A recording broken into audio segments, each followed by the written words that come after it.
Thank you for the team. Welcome to everybody. I think if we can just move to the next slide, Samuel. Here we go. Yes, I wanted to bring a very warm welcome from the Quandela team. I'm Xavier Pereira, and if you don't know me, I think I'm going to take just a few minutes to introduce myself. You know, I joined Quandela now 5 months ago, and to really create the customer experience around the community, around our sales program, around the partner ecosystem, with effectively one element in mind is how do we prepare for this massive transformation which is going to happen around quantum. And we have a lot of really good news I think we wanted to share with you today, so that's really an exciting moment. So what we're going to do is that we're going to talk a little bit about what's coming with this new version. We're going to talk a little bit about effectively the quantum toolbox. You hear about that today. That's really a key thing. We'll talk about new hardware coming in the cloud, and effectively how do we bring those elements all together.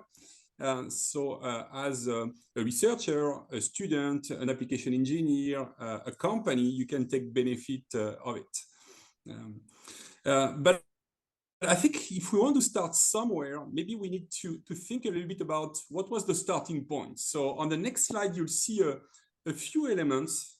Samuel is going to help me to move to the next one. Effectively, a few elements will come in play. But I have to tell you first, there are some rules. The rules are very simple. We're going to record the session.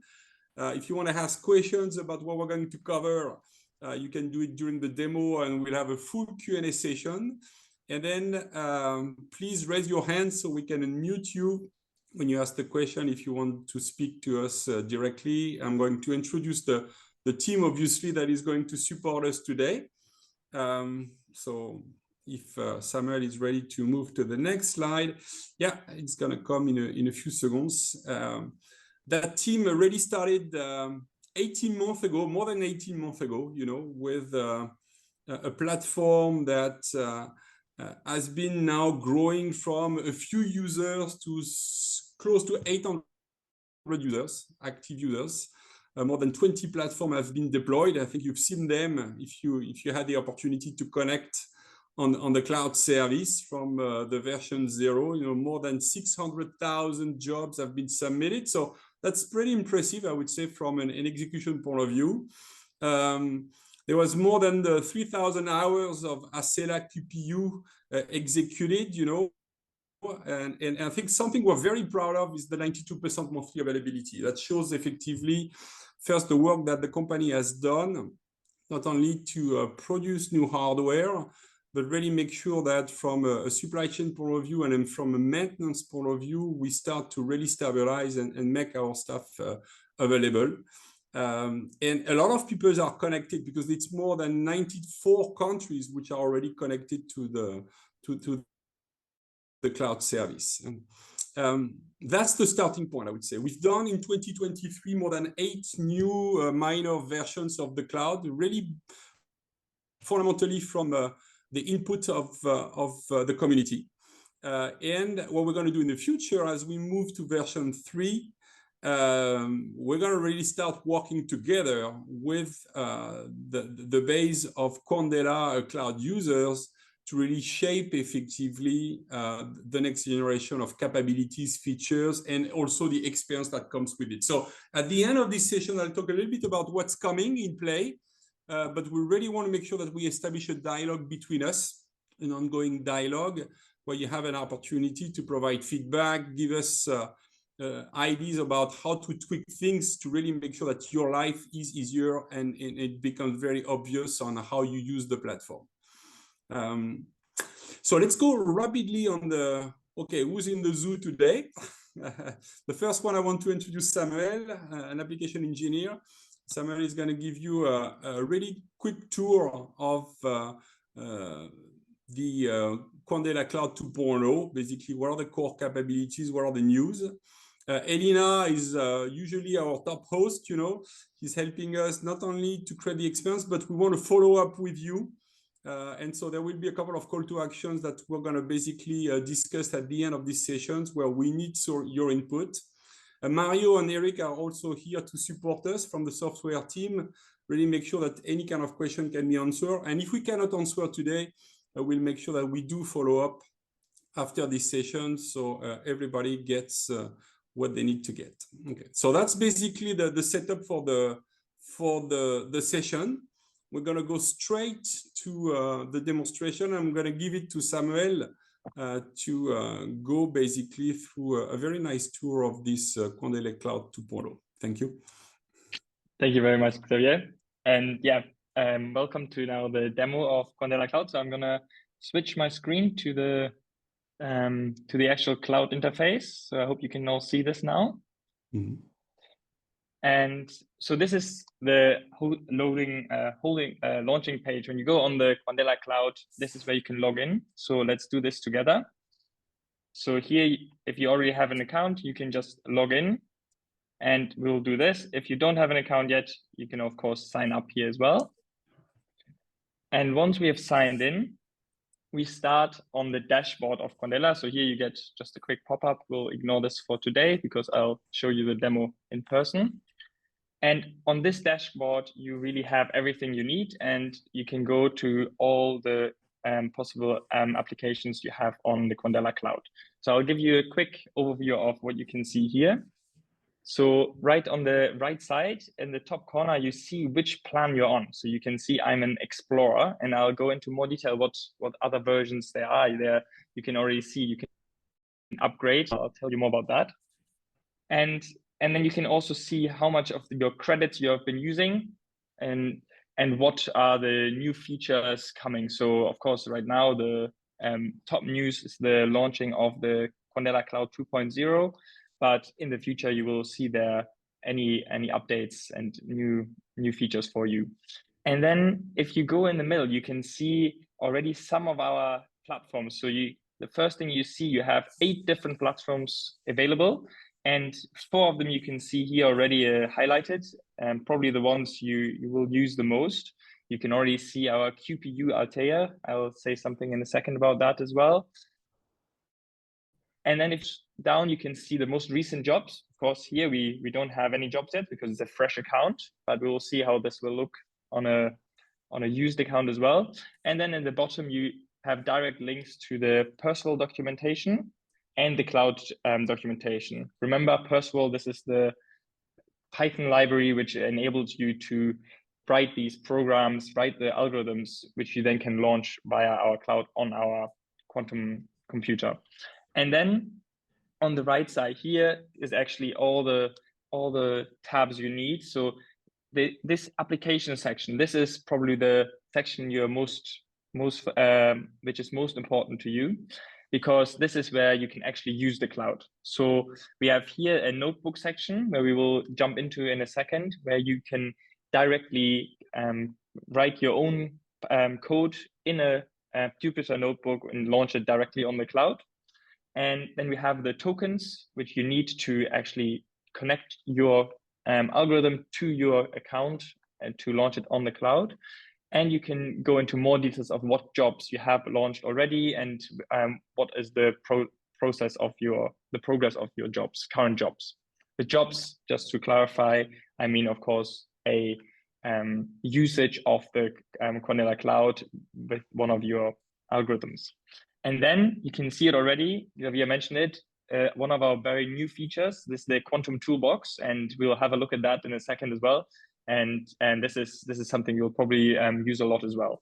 And then down here, you can see we have a billing section and a user profile section, just very usual things like changing your password, checking your personal information. This is very, very self-explanatory. So let us start now directly in the notebooks. So if we click on here, we can see we are connected to the notebook, and what we will see is we will go into the Perceval documentation. So I'll show you that here as well. You've probably seen this screen before. And this is the Perceval documentation where you have all the notebooks to help you learn our programming language. For example, we have one to explain you how to actually use the Quandela Cloud within your code. So here we have also a section for where you can enter your token, which is the key to connect your code with the Quandela Cloud. And this is one example, but there's a lot of other notebooks, examples, algorithms. Just to highlight one, we have the reinforcement learning notebook here, which is fairly recent, where we showed that a combined quantum and classical strategy can actually outperform a classical strategy in reinforcement learning for some certain applications. So, but we can also see all of this directly in the cloud in this notebook section. So here I've already opened the reinforcement learning Jupyter notebook, which I just showed you. And here, look at it and read it, directly code in it. And you can run these cells like in any normal Jupyter notebook. And you can, of course, then also edit it or create your own new Jupyter notebooks. So this is one way for you to directly on the cloud platform do all your coding and then directly connect it to the cloud. Okay, let's now have a quick look how we create these tokens, where these jobs will then land, and what platforms we actually can use, because that's probably the most interesting part. So quick look at the tokens, very simple. Here we have a list of our tokens. Here we already have one I called Cloud Demo. We always have a priority. We'll see in a second what that means. And then we have the value of the token. Now, if I click on that, I can see the code of the token. Normally you don't show it to everyone, but in this case, I'll give you a hint, and then you can just copy it and paste it into your code in the applications in the Quandela Toolbox, for example. And if you want to create a new token, because maybe now I showed you my token, so I want to maybe delete it and create a new one for my personal applications, I can just easily go on create token, give it a name. So I maybe call it by my name, a duration of how long I want this token to be active, because maybe I don't want this token to be active forever, and I can choose if I want it to active just for half an hour, or a whole month, or even longer. So let's create this one, and then you can see I've created the token. Now it has a new name, Samuel, and I can have multiple tokens as I go along. And you can see also here again, we have this, the token there. And you can have, as I said, multiple tokens. We can see it. Okay, now in the job section, very easy. Here is just a list of all the jobs you have done. And we'll see that in a second again when we actually have some jobs there. And now for the bottom section, let's have a look at the platforms which are available on Quandela Cloud, because I already mentioned there are new platforms which we have launched by now. Maybe you've seen already a new name here, Altair. This is our new QPU. So you're probably familiar with the QPU Ascala, which we have down here. We actually updated this one and now have a new QPU. So this is one of the big announcements. And if you remember the QPU Ascala, you had 6 photons to play around with. And now with Altair, you have 10 photons and also up to 20 modes. So it just gives you a bit more leverage to grow your algorithms and play a bit, run a bit bigger algorithms. And of course, we also have the corresponding simulator with it. And you can always see on the beginning of the name if it's a QPU or a simulator with a sim or QPU in the front. And the second update for the platforms, which is really new and really helpful, is we have now GPU simulations. So that means you can now not just simulate these algorithms on your personal computer or on the cloud on the CPU, but you can actually connect it to a GPU, which allows you to ramp up simulation size massively. And as you can see here, we have actually not just one GPU, but we have a small GPU. And then there's also a medium-sized GPU. And actually, you cannot see it right now, but we'll see it later. There's also a large GPU. So depending on which plan you're on, you have access to either one of them. And so these are all the platforms, and we will see how great to the larger GPU platforms. And then the last thing I want to show you on this slide here is the Quantum Toolbox. And here you can see actually the Quantum Toolbox is completely locked. The Quantum Toolbox will only be available on the higher plans, not for the Explorer plan. And so I think now is a very good time to show you what these plans actually mean, because this is something we introduced new. This is a billing system we have now in place. And so first, don't worry, the Explorer section is still free. So you can still do it completely free. But if you want to just like do the bit more, then you have the option to do that now as well. So these are our 4 pricing plans. So let's have a look at this. We have, as I said, the Explorer, and this is the plan which most of you have probably used already or are on at the moment. And as you can see, it is free and you get a monthly quota of 200 credits. So that's actually something to keep in mind. It's not one time you get 200 credits, but it's every month these 200 credits get refreshed. So you will never run out of credits. You just have to wait until the end of the month if you have used all of them.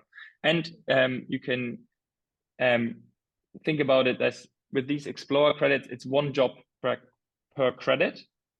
So you have 200 jobs you can run in the Explorer mode per month. And then the 2 more interesting plans are the Academic and the Pro plan. And these are actually basically the same plan. It's just for a different audience, because we wanted to support the academic institutions in the academic community. We made a cheaper version of the Pro package for academics. And you can see the price difference is quite dramatic. So as an academic, it's basically free, or it's nearly free. It's 3 cents per job. And to get the academic plan, you can just have to apply, and we have to validate that it's true that you are a student or academic or working at a university, for example. And otherwise, if you do not want to or can do the academic plan, then the Pro plan is of course open for everyone. And we can have a look at the all features. So if you go down here, you can see like a very long list. I'm not gonna go through every detail, but just so you've seen, there's a lot of details here. And I would say one really crucial thing to notice here is in the Explorer plan, €1 or 1 token is 1 job, and you have 200 credits. However, once you update to the academic or the Pro plan, the price per job is actually much, much cheaper. So the number of credits you have in the academic plan or the Pro plan will get many more jobs. So that's just one thing to keep in mind, which is not immediately obvious. And then let us have a quick look at the enterprise plan. So you can see here, it doesn't have a price tag on it. It's a monthly plan. So this is really something for organizations, or if you want to do some really larger scale operations running like really interesting algorithms, then you really need the enterprise plan. And you can already see we have this like job priority is really high here. So you really get prioritized to run your algorithms on the QPU if you are on the enterprise plan. And for the enterprise plan, there's also a new feature, which maybe you've seen already on when I showed you the platforms, that we had a small calendar icon there. You can see it here. We have this time slot booking on platforms. And how that works basically is you can now book a certain time slot. Let's say I want to run my quantum algorithm tomorrow from 2 to 3, and I just book that time slot, and I know, okay, there won't be anyone else running anything on the quantum computer at the same time. I have priority at that point. So that's something which we have, which gives you just a bit more flexibility and planability in your research or in your endeavors. Okay, so this is the overview of the pricing, and let's now have a look of how that looks like if we go into a account which actually has the Pro feature. So let's log out here and let's log in back into a Pro account. And you can see we are back on the same page as we were before, but the small difference, we have now here written Pro. So we know now we are in a Pro version. And of course, now we don't have 200 credits every month. We have as many credits as we want, and we can just update them and buy more credits as we go along. So at the moment, you can see I have 18.5 credits left, and I've used some already. And just Samuel, just for our audience, I think you're really on the platform here. You're not on a demo or whatever, you know. So what we're doing right now is using the service, so it's fully functional, fully mature, and people can connect to it, obviously. Yeah. Yes, that's absolutely right. Thank you, Xavier, for pointing that out. Yeah, so this is not a demo account. This is not an internal account. This is a real account which I made on our platform. And I will also now show you in real time to launch some jobs on this platform. And so this is exactly how you'll see it as well. And here now we can have first peek in the platforms. And the first thing we should notice now that we have now access to the GPU medium. So this was not available in the previous account. The GPU large is then only available if you have the enterprise package. So just something to keep in mind. And of course, now the Quantum Toolbox is accessible. So you can see there's no locks anymore. We have a full view of the Quantum Toolbox. And that's really the core here. So you can see we have 6 different algorithms or 6 different tools in our toolbox at the moment. There will be more coming in the future. This is just the first launch of the toolbox to give you something to play around with. And I want to show you now, give you a bit more of an overview of what these tools are, and then we'll go back one of these out.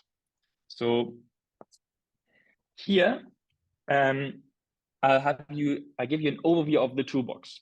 So the first thing you might notice is, wait, you just said there are 6 tools in the toolbox, but there's only 5 tools now on the slide. So this is not a mistake, but I'll explain you how that comes about. Basically, one of the tools we here have is the variational quantum eigensolver for chemistry. Exactly what a variational quantum eigensolver is, I will not explain right now. We have a paper linked down here, which gives you a bit of a review. And there's also some explanation in the Quantum on the Cloud about this. But the whole idea of the toolbox is that you do not need to know that. You do not need to know how these algorithms work in depth. You can just use them because we have created them for you already. So, and we'll show you in a second how you can use them. But with this VQ chemistry, actually can calculate the ground state energy of molecules. And one of the algorithms in the toolbox, the 6th one, the missing one, is just one example of this to give you like a starting point to use the toolbox. And it's just the VQ chemistry one for the H2 molecule. So that's why there are 6 on the toolbox, but only 5 here in my slide. And then we have two other versions of the VQE algorithm.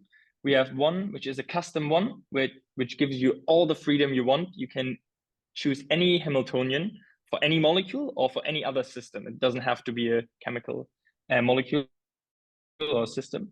And you can enter it into the algorithm, and then run the VQE algorithm just by clicking on the toolbox. And then we have another one, which is it's called a CVAR VQE. This basically just has like some extra features on the VQE, which improves it for certain applications. For example, for combinatorial optimization problems, when you can play around and see what the differences are. And that's why we have these as separate algorithms.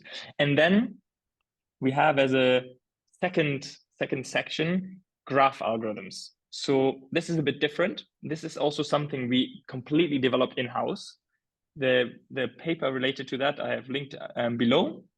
Our researchers have found a way to map graphs onto a quantum circuit, onto a linear optical circuit, exactly what our technology is.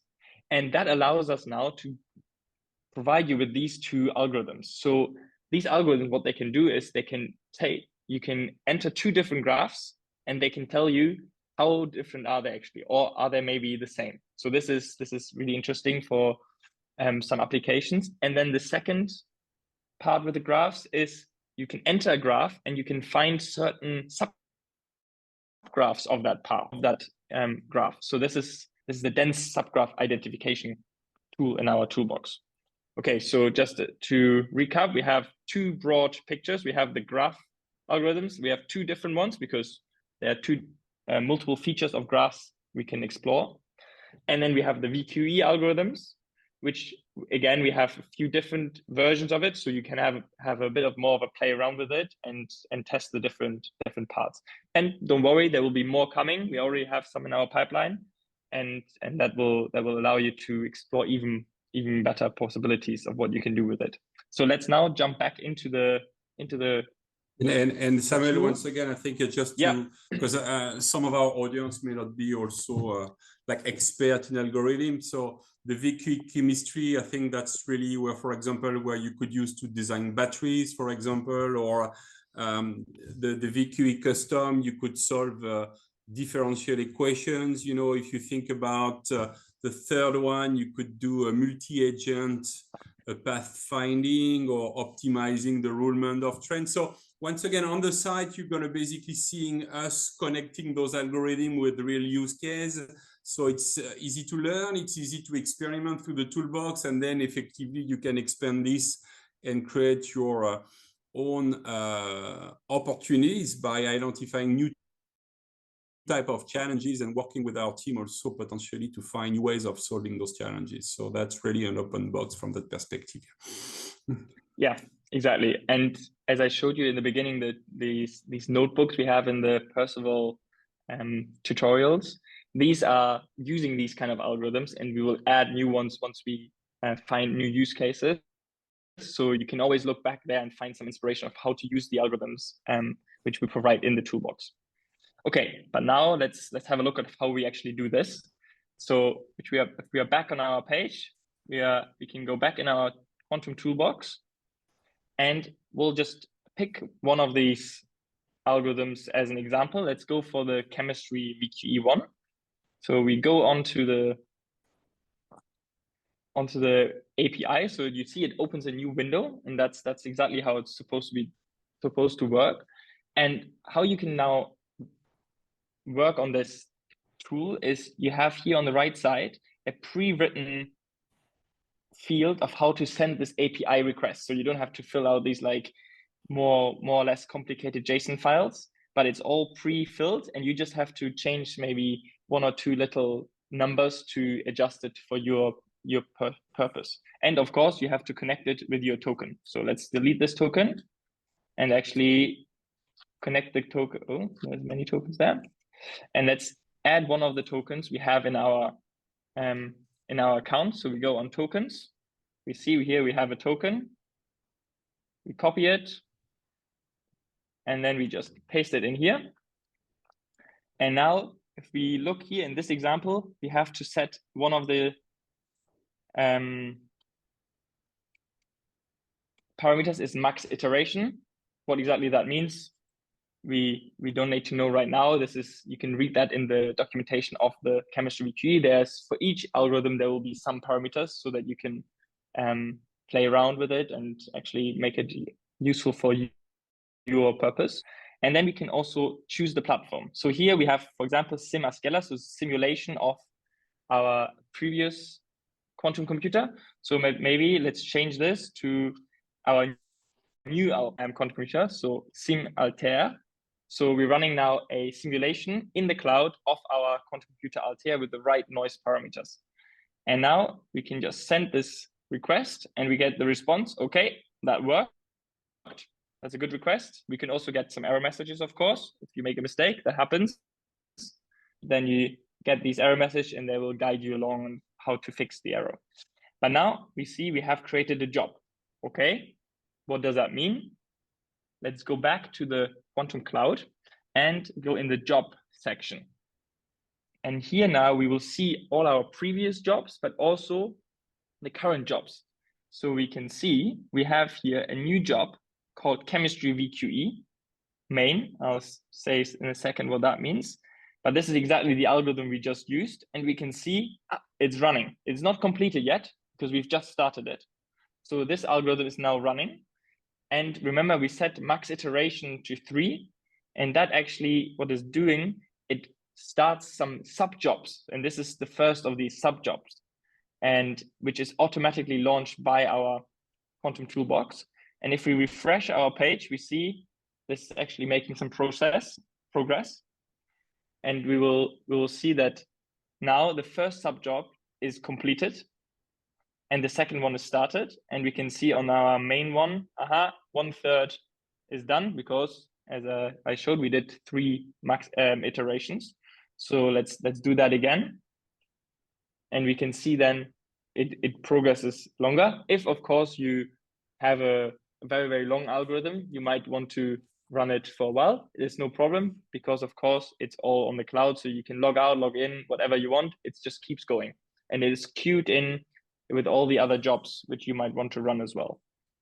And we can then also have a look on the job itself, and that's where you then, once the job is done, you can read. So of course right now we don't have any results because it's not finished yet, but once the algorithm is done, we will here receive the results. And in this case, we would get the energy of the ground state energy of, in this case, what we have, lithium and hydrogen. So of lithium hydrogen, we just calculated the ground state energy with that algorithm.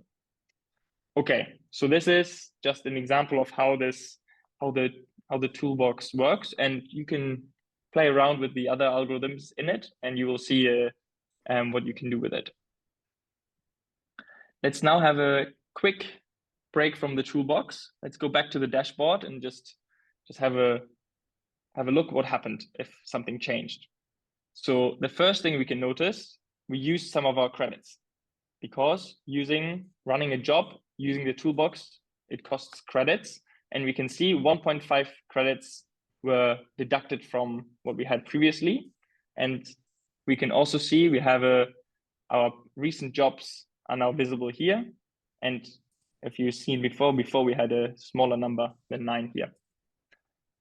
And now I would like to have a quick look at the usage explorer. So here you can already see what you're doing right now, but we have also one extra feature, which is the usage explorer in total. So you can go and see your history of what you used and how much you used each of the platforms. So you can see this month we have used the SimAltair. This is the simulator for the new QPU Altair. This is what we just used. And this morning I did the same thing, for example, with the Ascala. So we can see that here as well. And it's split by platforms and by months. And you can see also some months ago, I used the actual QPU Ascala here. So as you can see, this is just some extra thing for you to track your process and see how much you have progressed and what you've done so far. Okay, so maybe now I just want to go back to the dashboard and tell you how you can help us to make this platform better and get in touch with us. Or if you have any questions, if you have any suggestions, if you have any comments, any feedback, because as Xavier mentioned in the beginning, this is a community project. We want to create this for you, for the community, and make it better as we go along. This is now the Cloud 2.0, but it's definitely not the last one. We are already working on the next one. And for that, we of course have possibilities for you to engage with us. So right bottom here, we have the support button. And if you click on it, you can write us a message, which we'll receive. And we are replying on very quickly, and we're really taking it seriously, and very, very grateful for all your comments, feedback, any bugs you're noticing, any suggestions of how to use the platform better. So please do not hesitate to send us anything there. It doesn't have to be a question. It can also be a comment, as you like. And of course, some of you might be familiar with it. We also have our forum. On our Perceval page, you can go on the forum page. And then here in the forum section, we have our whole community where you can ask questions which are maybe interesting for everyone. So that we all can learn together. And maybe some of the questions are already answered there. And here as well, it's not just you aren't talking with each other, but it's actually also us, our team, answering to these questions there on a regular basis, and making sure that all the answers are tackled. Yeah. So yeah, this is the overview of the cloud. So of course, don't forget to log out after you're finished. And now I'll give the word back to Xavier to finish up. Yeah, you can just. So we're going to open for question and answer. I just wanted to summarize. We talked about the quantum toolbox, which is really a key innovation we're bringing with the version 2.0. We talked a little bit about Exqalibur, the GPU enhanced emulation. So, and across obviously the different pricing mode, now you get access to higher level of capacity. Obviously, it's very straight on the GPU, but you can also select the QPU. And if you're in the enterprise version, you can book in advance some dedicated session on the QPU. We talked about reservation service. We introduced Altair. We have now a 10 photons quantum server available directly from the cloud, which is going obviously to make things a little bit easier if you want to do more complex scenarios. We're working on the next version of this quantum server, which will be a 12 photons. And we've started to build in error mitigations with some form of AI-driven quantum fidelity enhancement and the photon recycling, which are also things you'll be able to discover. This platform is now also benchmarked. We have a Q-score of 6. So all this information will be obviously available in the documentation, and you can get access to the details. Let me just open the questions so we can effectively take a few of them. And let me just to, before we start with the question, just one point that Xavier pointed out, the error mitigation. This is something you didn't see in the demo, and that's because this is something which happens in the back. You don't really engage with this. This is not something you have to worry about when you use the platform. It is something which happens in the background for all of you automatically. It's just a feature which we introduced. And basically you can think of it this way. We have, of course, it's a QPU, it's a quantum hardware. There is some errors in the hardware happening. And we want to make sure that these errors, these noise, doesn't affect your computation or only affect it to a very small degree. So we came up with certain mitigation techniques to basically calculate and mitigate these errors. And this is something which now is implemented on the cloud as well. So you might not notice it actively, but it is happening in the background. And in the proceedings of this talk, we will also send you some information about this if you're interested in learning more about the details. So we have 2 different papers published about 2 different strategies of doing this. And if you are interested, you're more than welcome to engage with that. Yeah, and now let's hear your questions. So if I may, we have quite a few questions in the Q&A section. First of all, I would like to thank Samuel and Xavier for the very nice and thorough presentation. And Eric and Mario, who were very active responding to people in the chat and in the Q&A. So I will start with the questions that have not been answered yet, or have not been answered at least by Mario or Eric. Maybe throughout the presentation, you got partially of the answer you want. Xavier, would you like to read them, or should I read them for you? I think go ahead, Elina. Okay, so the first question comes from Alexander. Hello, Alexander. So one question with 3 sub-questions. The first one is, what kind of fidelity do your quantum gates have in your current hardware? Yeah, I can take that question. So we have the paper published on the Ascala paper. So from there, you can read up the exact numbers of the fidelities, and we have 2 qubit and 3 qubit gates there, and the fidelities are 99.3% for one of them, and 99.02 for the other one. But you can look up the exact numbers in the paper, which we'll also sending with the proceedings of the presentation. Yeah, and for the QPU Altair, we are, since it's very new, we are still benchmarking it, so the fidelities are still changing, but they will be better or equal. Good. The second part of this question is if there is an improvement compared to the previous version of the cloud.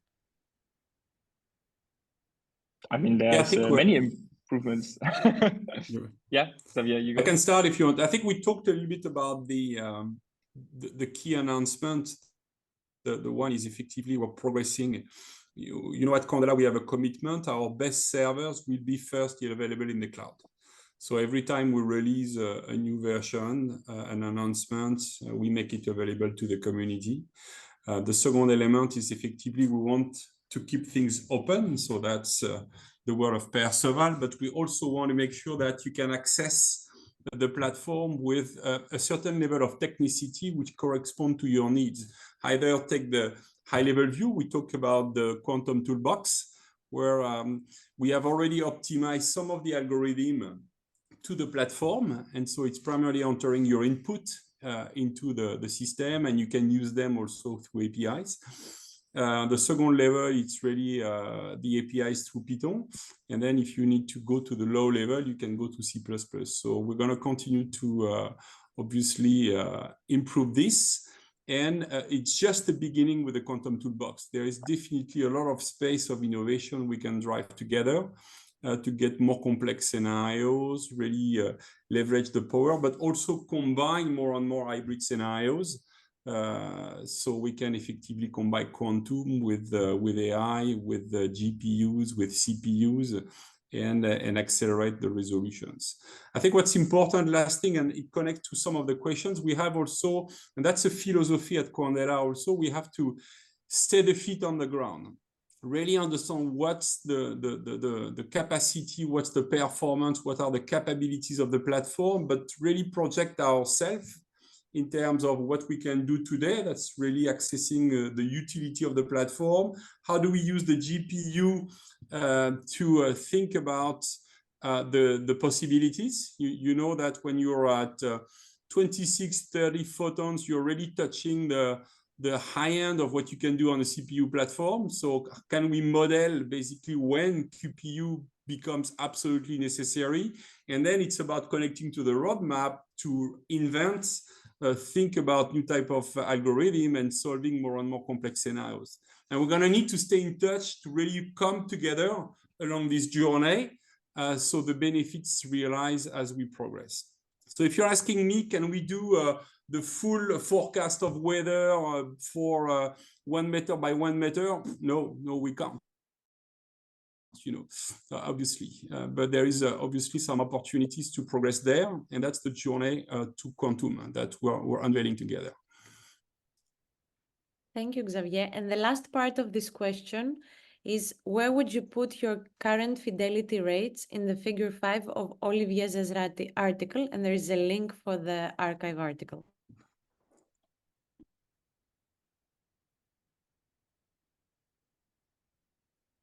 To be honest, I'm not sure I understood the question. So can you just repeat the question? Yes. Yes, absolutely. So the last part of the question of Alexander is, where would you put your current fidelity rates in the figure 5 of Olivier Ezrati's article? And there is the link to the archive article. I think you can see the picture now of the figure 5 on the screen, if I'm correct. Yeah.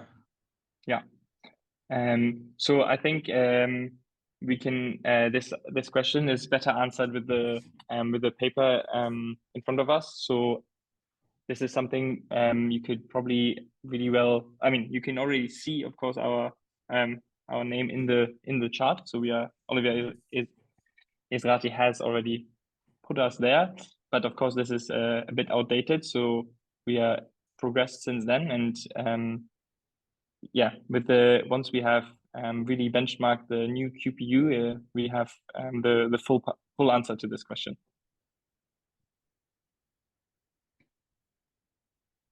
Okay, I see from Alexander's answer in the chat that he's covered. Of course, if there is some other questions, Alexander, you can write in the chat or in the Q&A. I'm moving forward with a question from Tom, who is asking, hi, I'm a student and possibly interested in developing services on different cloud platforms, including quantum computing, I'm sorry. How mature is the platform? Is it possible to develop commercial services yet? And will this kind of services be available on this platform? Maybe we can go to the next slide, 2 minutes, obviously, Elena. Talk a little bit about keep moving on the QAP, the Quantum Acceleration Program. Yeah, just wanted to bring, how do we connect the service aspect to the platform itself? There is the technical service, the platform as a service, and quantum as a service, and there is effectively the know-how, the methods, how do we effectively bring those things to life with clients and with the community. So what we've started to do with Samuel and Arnaud and his team is to develop a program that helps us in the form of services to discover, design, deliver, and accelerate the quantum journey. So if you need a lot of individuals at the beginning need some form of orientation and exploration. You know, why quantum? What are the different technologies of quantum? Why should I basically use photonic or use the services of Quandela? So there is a kind of starting point. And then once you start to understand what the type of algorithm you really want to do some form of exploration, to use the platform and discover what kind of use case you could focus on. Once you start to select, so if you take a company like Française des Jeux, for example, they are exactly in this kind of step with us last week. You know, then you move to the second step, which is really the design, where you want to do a study feasibility, or you want to do a proof of concept, and that's really where we do the design and really map effectively what type of algorithm we're going to use to solve the challenge, and effectively what are the requirements to progress in that journey. Then you move to deliver, which is really where you try to reach the level of production. So you might do a pilot, you need to evaluate your resources, you know. And the last element is the acceleration phase, which is a lot of companies are coming back to us and say, hey, I need to acquire more competencies, more know-how. I need to transfer internally some of the things that we are doing with external consultants, and that's usually where we implement a center of excellence. So as part of the community, and that's why we wanted to bring this slide today, I think we want effectively to share our experience in that domain, so you can effectively also develop your own consultancy, approach, training, and really go after and leverage the platform to make that happen. I think that's really the purpose here. So maybe just to wrap up the question. So yes, absolutely, you can build like some commercial application with our platform and then be part of this acceleration program effectively in your way. So this is exactly what we are aiming to do. So this is a great approach from you. Great, thank you guys for the answer. Tom, I hope we covered your question. We can go back to the Q&A slide. Yeah. So I'm continuing. We have quite a few more questions left. So yeah. Thank you for being active, people. Okay, Tom is covered. Thank you. So the next question is from Renaud. He asked, what about pricing for variational algorithms? So this is one of our, in our toolbox, we have for now one variational algorithm. There will be more. So that is, you can see that the pricing is, I think, 30 cents per use of algorithm right now. And yeah, so we have that. Okay. I will just add one more precision to that is that on the VQE and other quantum toolbox application, so there's the 30 cents to run the application itself, but then the application run a lot of sub jobs consuming shots. Okay, so if you are running them on simulators, it remains free. Okay, but when you will be running them on the QPU, this will consume your shots credits. Great. Yes, so it's, but again, it's so yeah, absolutely correct. It's you pay for the algorithm of the toolbox, and then you pay for shots of using the quantum algorithm. So if you build your own quantum variation algorithm, for example, then of course you only have to pay for the shots, and otherwise you have to pay for the usage of the toolbox as well. Yeah. Okay, thank you. I'm proceeding to the next question. It's from Tom again, and he asks, is this suitable for Earth observation applications? What about navigation?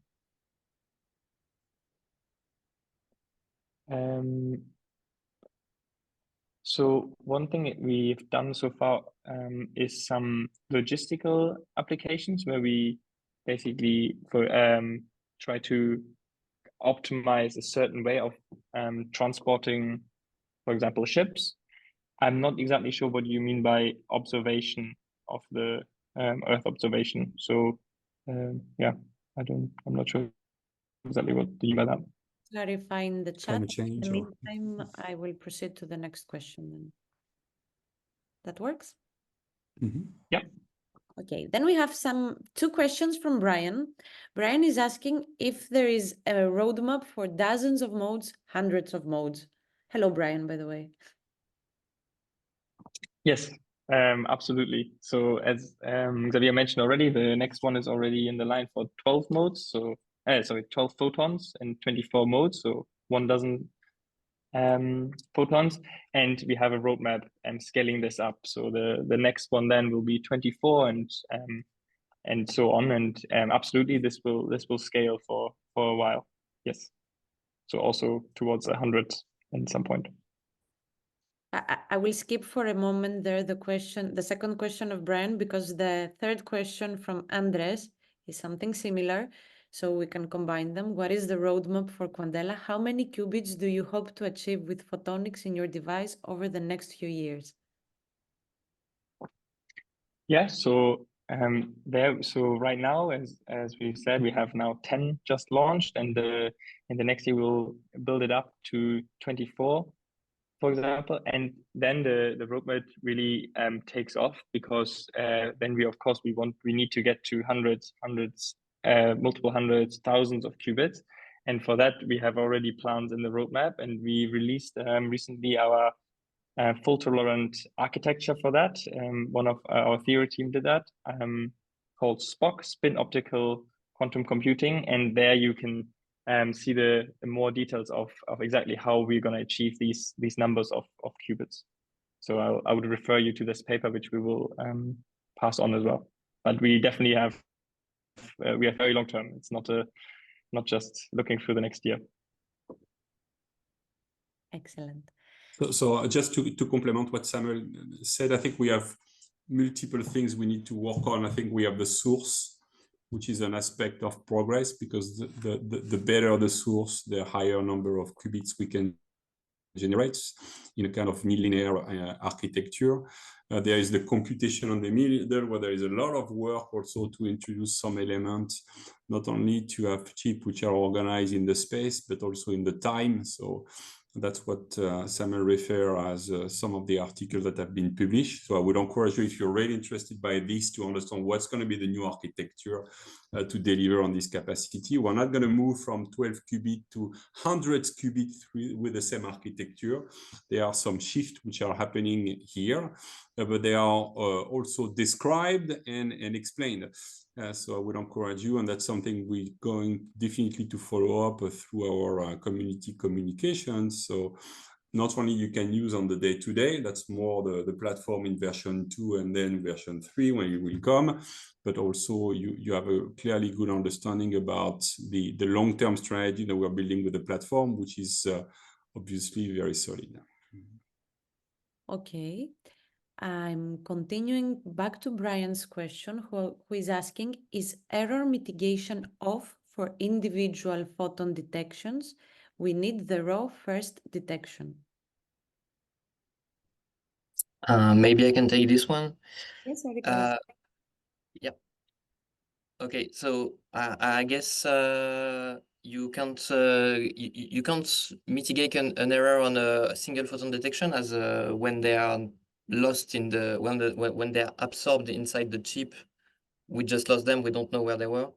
So the error mitigation that was talked about earlier in this presentation is using a statistical mathematical process that can enhance the fidelity of a distribution with photon loss fidelity with the theory of what would happen in a perfect world. So it's not mitigating any error on a single photon, only on a whole distribution. So you need a lot of repetitions to have the error mitigation. Good. Brian, I hope you're covered. If not, write to us again. I'm proceeding to the next question in the meantime. It's from Andres. He's asking, what are the advantages of using quantum photonic computers compared to superconducting computers? Are there problems where photonic computers might be more effective? Yes, so let me take that question. So the big advantage for photonic computers is the scaling up. So with superconducting computers, you can see now they have a lot of qubits and they can scale it up to a little bit more, but they will run into big trouble of scaling up massively just because of how the hardware is worked. And that's something which, for example, IBM is very worried about. And with photonics, you do not run into this problem because our hardware device does not scale in size with this number of qubits. So one of our sources can generate as many photons as we want. So we have this big advantage in scaling up really, really large scale, where superconducting will run into big problems. So this is, I would say, the biggest difference, and that's why we are betting on photonics.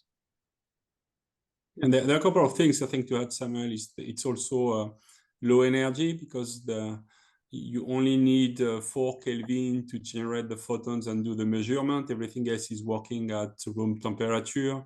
It's obviously, I wouldn't say easy to install, but fairly straightforward because there's no decoherence. So when we move a server from our factory to a client facility, usually it takes less than a week to install it, and the calibration is also much more manageable. So there are some elements which are related to the technology itself, and there are some elements which are related to the fact that it's also connected to a much broader industry, the semiconductor industry, that has some form of standard processes that we're also leveraging intensively through our clean room and factory.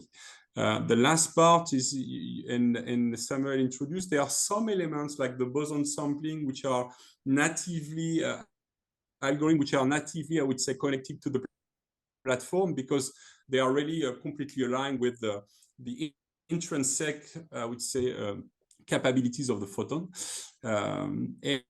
And I would say from also a benefit point of view, it's one thing to compute, but it's also another thing to communicate. And as you know, a lot of the communication of information is not done now by optical fibers. So we don't have also this problem to move from compute to communication because we're natively also dealing with light. So I wouldn't say it's all straightforward. We have also our own challenges, like we could lose photons, but I think overall, I would say the blueprint, the architecture we're designing looks pretty strong and looks scalable. Now it's a question of going step by step and ramping up. As Samuel mentioned, our target for 2025 is to move to 24 photons. And also in parallel, we're working on the next generation of architecture. So all those things move in a kind of seamless approach.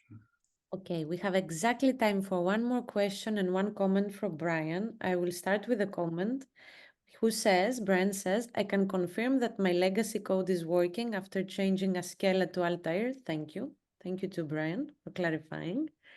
And last question from Alexander, who asked, how come your architecture doesn't have a problem of decoherence? That's a property of the photons itself. So photons don't have mass and don't have charge, so they interact very weakly with the environment, and therefore they don't decohere at all. And the only difference is that we can of course lose photons, but that's exactly what we are mitigating with the photon recycling, one of these error mitigation techniques, and which we can also go around by just post-selecting, because we can create so many other photons. So decoherence is just inherently from our architecture of our technology, not an issue. Thank you, Samuel. So we have no more questions. We can, I think, do the outro. Of course, if anyone has further questions after the event, you can email us, write to us. We will gladly contact back. So a couple of next steps. Thanks, Elena, for all your support for this question and answers. You know, as I said at the beginning, we're super excited to share this platform with you. We want to put this in your hands. We want to do an excellent job at supporting you from a community point of view. So you got the chat, how you can ask your questions. We're going to welcome an engagement manager in just a few days to really also support us on the day-to-day. So we can write contents, we can effectively continue to understand your needs. One of the needs you mentioned was, how do you help us to participate more to quantum events? So in a few seconds, I'm going to give you a hint around that, you know. But what I want to say is that the job has started for Quandela Cloud 3.0. We're on the specification. And obviously a lot of new things, cool things are going to come, including like a training platform. So we hope to do a really good job, really continue to integrate effectively the platform services with the quantum acceleration program. So for individuals and company, it becomes also obvious not only to use the platform, but create your own business, offer competencies around it. That's a critical milestone for us to succeed. And to get there, obviously, the more we connect, the better. So I wanted to leave you a quick surprise on a endpoint. If Samuel can help me to move to the next slide, or the last slide, sorry, because we had the QP. Yeah, next one. We have the France Quantum event. And I was very excited to see some of your feedback around, can you help us to go to some events? So we managed this time to purchase 10 more passes for the 3rd edition of France Quantum 2024, which is on Tuesday. And it's going to be fairly easy. You have an email here. We're going to basically make sure that we communicate this email to you. You're going to receive one just after this session. And the first 10 which are requesting a pass will obviously get access to this event for free. That's one way for us to bring you along with us into this type of event. I think we're mostly done, so I'd like to first to thank the team for helping us to discover this Quandela Cloud 2.0. I wish you a really good journey to test it, and obviously let's stay connected. We'll schedule very soon the next meetup so we can continue this experience together. Thank you. Thank you very much, everyone. Thank you.